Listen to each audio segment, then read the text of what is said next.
Hey guys, just thought I'd do a video on my Old Town SportsMaster Saranac edition. I can show y'all. The other side kind of peeled off, but Saranac edition. It's a flatback canoe.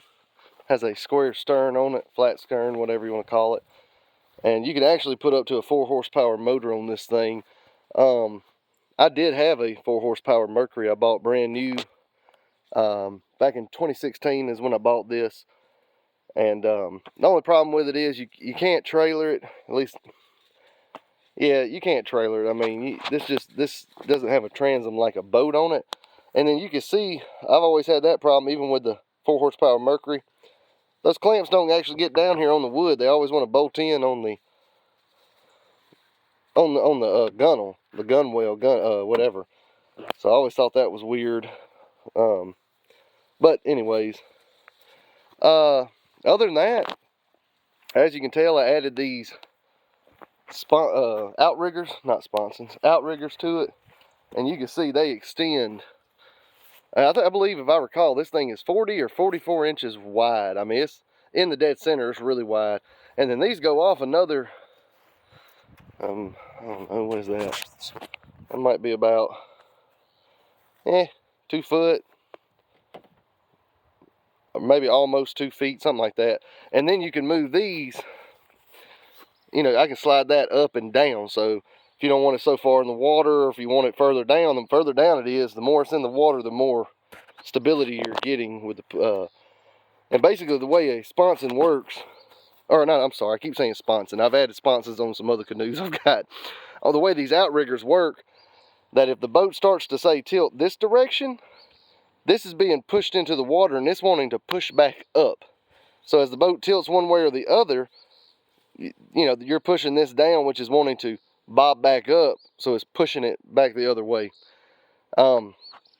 Do I ever use those? Yeah, I'll use them. I like them there just for peace of mind. I ain't gonna say they're really necessary. This canoe is fairly stable. I'm a big guy. I don't know. I ain't been on the scales lately. Don't really want to get on them, but I've been in it. My son and another guy in the front, and we've never taken it down the river, and really haven't used it. You can see the last time it expired, March 2020.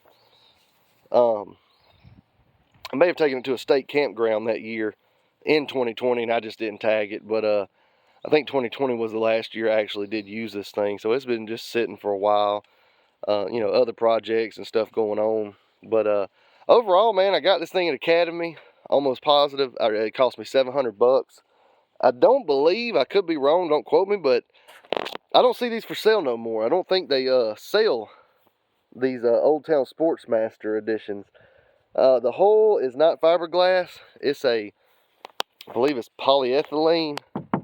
You see, it's just let's see if I show you that bending. Well, God, I know I'm all over the place here, ain't I? I don't know. It's, as you can tell, it's a type of plastic. If you're running down a lot of rivers, I don't know, it might be a problem. And I think this year we're actually going to take this thing down below one of the dams and just do some fishing on it, just to try it out. I don't know, worst case scenario, I'll put a hole in the boat and that'll suck. But I do know Old Town still makes a flatback canoe. I think it's more one of their like fiberglass type hulls, which if I had to buy another one, that's what I would get. Not that there's anything wrong with this one, but like I said, I don't believe they sell it. It does have some pre-molded in little seats here, and you kind of got a little indention, you know, throw some stuff, whatever. And then in the center, this is a seat as well.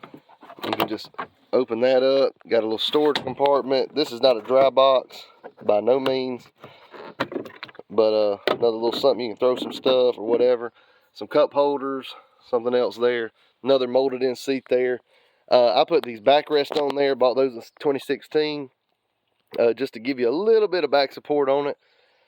Those are made by GCI Outdoor. I think I got these on Amazon.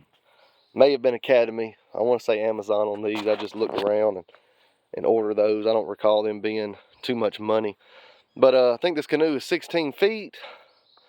I don't know if it's 16.4 or whatever. I can't. It's been a while since I bought this thing, but all in all, I mean, it's a good little boat.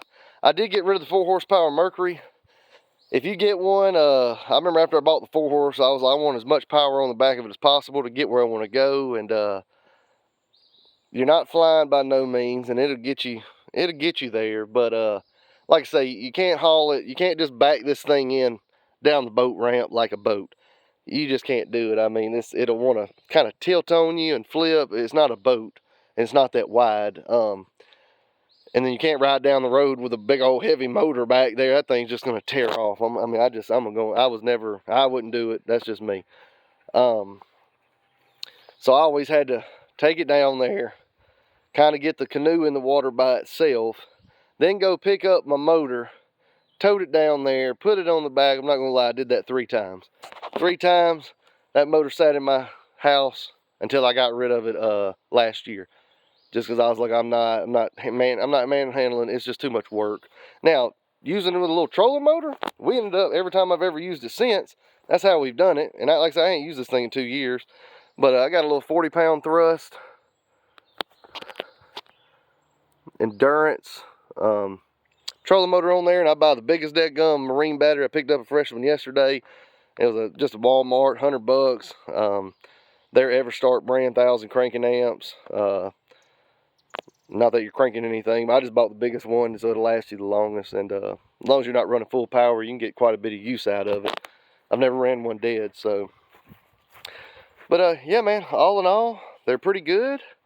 What I recommend is, sure, if you got some use for one, or if you just want something to get out of the water, you know, really at a fraction of the cost of a boat, they're good. Are they as comfortable as a boat? By no means, man. Those backrests, they add a little bit of back support, but, you know, spending all day in this, it ain't like you got room to get up and walk around. You can stand up. Like I say, I'm not worried about this thing flipping. I mean, you might fall out, but as far as flipping, you really don't even need them outriggers. And I bought those from, you can see it right there on springcreek.com. That's where I ordered them from. They simply just clamp on under your gunnel. I can take this off, throw it on another one. They make a bunch of different outriggers. They make one that you can use this center bar and just connect 2 deadgum pontoons together, which is really neat. I mean, you talk about basically you got like a pontoon boat at that time, or connect 2 canoes together. And that was a pretty unique one. You can put a trolling motor in the middle and, you know, take 2 of them at one time. But yeah, those things, I can't remember what they ran me. I know they were every bit of $300, maybe between $300 and $400. They were not cheap. That's made out of a kayak polyethylene type material as well, and they work really well. Other than that, man, that's about all. I just want to do a little review on it. Like I said, I've had it a while, and we've used it, you know, quite a bit. Not as much as I thought we would have, but my kids are getting older, and that's why I've always kept it. Figured my son might want to mess around with it sometime, you know, as he gets a little bit older. So, but all in all, yeah, pretty good buy, man. Pretty, you know, if you want a canoe, you can throw a trolling motor on and do a little fishing or something and not have to, you know, really focus on paddling.